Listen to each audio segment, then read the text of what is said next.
আসসালামু আলাইকুম। কেয়া সিম্পল ওয়ার্ল্ডের আজকের ব্লগে সবাইকে স্বাগত জানাচ্ছি। কাছে এবং দূরে যে যেখানে বসে এই মুহূর্তে আমার ব্লগটি দেখছেন, আশা করছি আল্লাহর রহমতে সকলেই ভালো আছেন। গরমকাল চলে গেছে, এখন হালকা হালকা শীতের আমেজ শুরু হয়ে গেছে চারপাশে। শীতকালটা আমার ভীষণ রকম পছন্দ, কারণ এই ঋতুতে সব ধরনের পোশাকই পরে থাকা যায়। গরমকালে দেখা যাচ্ছে যে যাই পরি না কেন তাতেই গরম লাগে। গত বছর এই শীতের সময়টায় এসেছি আমরা রাজশাহীতে, আর পুরো এক বছর হয়ে গেল আমাদের রাজশাহীতে আসা। শীতকালটা উপভোগ করার জন্য আসলে গ্রামই বেস্ট। শহরের যান্ত্রিক জীবনে শীতকালটা ওইভাবে উপভোগ করা যায় না। আমরা এখন গ্রামে এসে শীতকালটা উপভোগ করছি।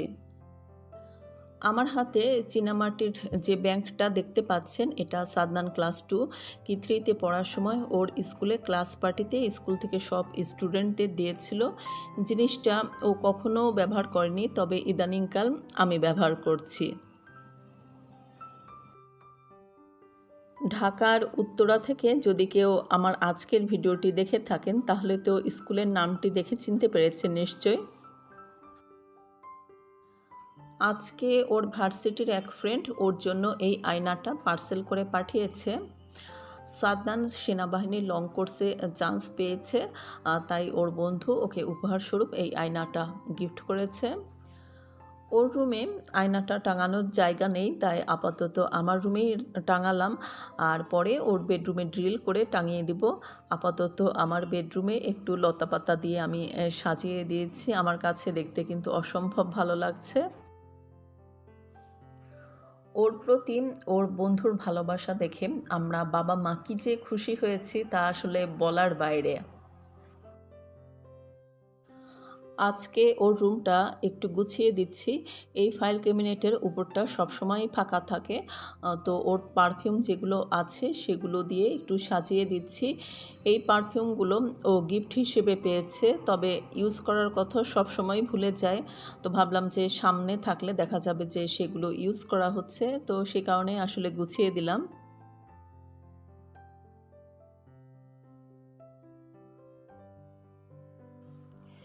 এটা অন্য আরেক দিনের ভিডিও। আজকে মা নারকেল দুধ দিয়ে লাউ শাক আর কই মাছ রান্না করবেন, তাই আমি সব কিছু গুছিয়ে দিচ্ছি। লাউ শাকটা কীভাবে আমি পরিষ্কার করে নিচ্ছি একটু খেয়াল করে দেখুন, তাহলেই বুঝতে পারবেন। এটা বলতে পারেন মার হচ্ছে সিগনেচার রেসিপি।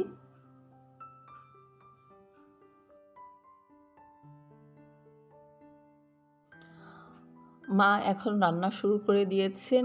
ভিডিওর এই অংশটা একটু অগোছালো মনে হতে পারে। মা ওনার মতো করে রান্না করছেন, আর আমি পাশে দাঁড়িয়ে সুবিধা মতো ভিডিও করে যাচ্ছি। তো মা তেলটা গরম হয়ে যাওয়ার পরে তারপর দিয়ে দিলেন হলুদের গুঁড়া, মরিচের গুঁড়া, ধনের গুঁড়া, জিরার গুঁড়া আর হচ্ছে লবণ। তারপর দিয়ে দিলেন আদা রসুন বাটা, দিয়ে মা নেড়ে চেড়ে নিচ্ছেন। তারপর দিয়ে দিচ্ছেন পেঁয়াজ বাটা আর কয়েকটি কাঁচামরিচ ফালি উনি দিয়ে দিয়েছেন। ব্লেন্ডারের যে জগে করে আমি পেঁয়াজটা পেস্ট করেছিলাম সেই জগটা ধুয়ে মা পানি দিয়ে দিয়েছেন। তারপর দিয়ে দিলেন নারকেল দুধ। এই রান্নাটায় তেল এবং মশলাগুলো একটু বেশি পরিমাণ লাগে। আমরা আমাদের কোয়ান্টিটি অনুযায়ী দিয়ে দিয়েছি, আপনারা আপনাদের কোয়ান্টিটি অনুযায়ী দিয়ে দিবেন। তারপর মা আগে থেকে কই মাছে লবণ এবং হলুদ মাখিয়ে ম্যারিনেট করে রেখে দিয়েছিলেন, সেই কই মাছটা এখন দিয়ে দিয়েছেন।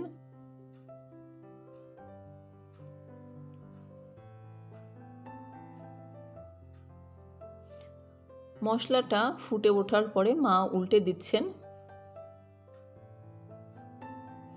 উনি অল্প কিছুটা সময় মাছটা সিদ্ধ করে নেবেন।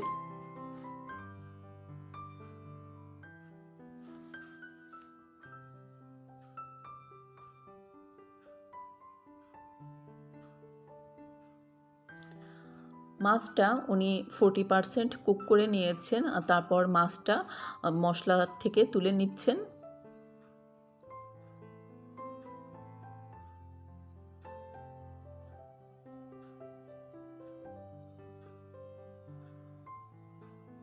মার পাশে আমি দাঁড়িয়ে আছি, উনার হেল্পিং হ্যান্ড হিসেবে সহযোগিতা করছি।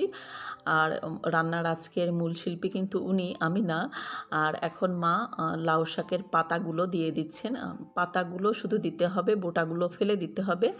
আর এখন আমি চেপে ঢেকে দিয়েছি। কিছু সময় পর ফিরে আসবো। ফিরে এসেছি কিছু সময় পর। পানিটা এখন একটু কমে গেছে। এই পর্যায়ে আগে থেকে আমি কিছুটা সময় ওই যে মাছটা কুক করে রেখে দিয়েছিলাম, আমি রেখে দিয়েছিলাম বললে ভুল হয়, মা রেখে দিয়েছিলেন, সেই মাছগুলো ঢেলে দেওয়া হয়েছে। এখন এই পর্যায়ে আমরা রেখে দিব মাছটা, একটু পরে উল্টে পাল্টে দিব।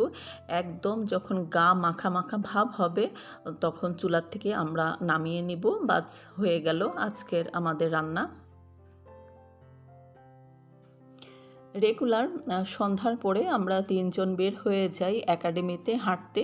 ওরা বাবা ছেলে দৌড়ায় একাডেমির মধ্যে, আর আমি হাঁটি। আর হাঁটার পরে মাঝে মাঝে অফিসার্স মেসে চলে আসি, ওরা টেবিল টেনিস খেলে। তো বাবা ছেলে টেবিল টেনিস খেলছে আর আমি একটু ভিডিও করছি। বাবা ছেলের আসলে সুন্দর সুন্দর মুহূর্তগুলো ধরে রাখতে আমার কাছে অসম্ভব ভালো লাগে। এই অফিসার্স মেসটি আমি এর আগে পুরো ডিটেলস আকারে শেয়ার করেছিলাম। যারা দেখেননি, আমার আজকের ভিডিওর ডেসক্রিপশন বক্সে আমি ওই ভিডিওটির লিংক দিয়ে দেবো, আপনারা চাইলে দেখে নিতে পারেন। কোনো পুলিশ পরিবারের সদস্য যদি আজকে আমার ভিডিওটি দেখে থাকেন তাহলে এই অফিসার্স মেসটি দেখে আপনারা চিনতে পারছেন নিশ্চয়। আর এই অফিসার্স মেসটি ইংরেজ আমলে নির্মিত, কিছু ওই আমলের ফার্নিচারও আছে।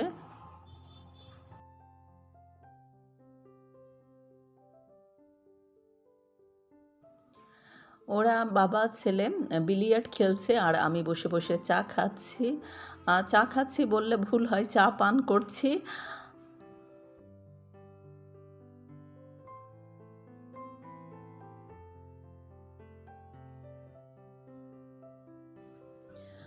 তো এই ছিল আমার আজকের ব্লগ। আমার পরবর্তী ব্লগ দেখার আমন্ত্রণ জানিয়ে আজ এখানেই বিদায় নিয়ে নিচ্ছি। আসসালামু আলাইকুম।